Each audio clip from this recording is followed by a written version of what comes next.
Private W. Quinton, 2nd Battalion, Bedfordshire Fusiliers.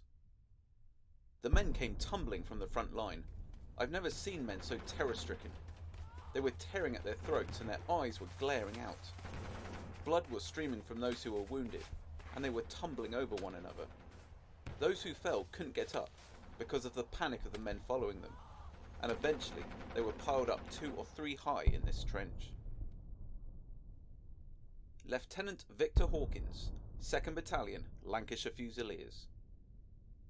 The effect of this gas was to form a sort of foamy liquid in one's lungs, which would more or less drown you.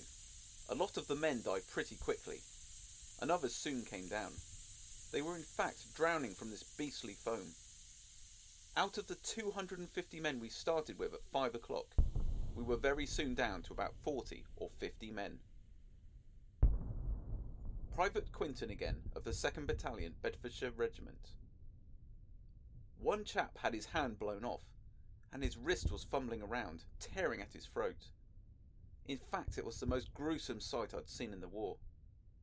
We manned the firing steps, thinking the Germans would be on their way over by this time. But strangely enough, they didn't attack us. When we got relieved, we made our way 4 or 5 miles back from the line. Going along this country road, we were just like a rabble.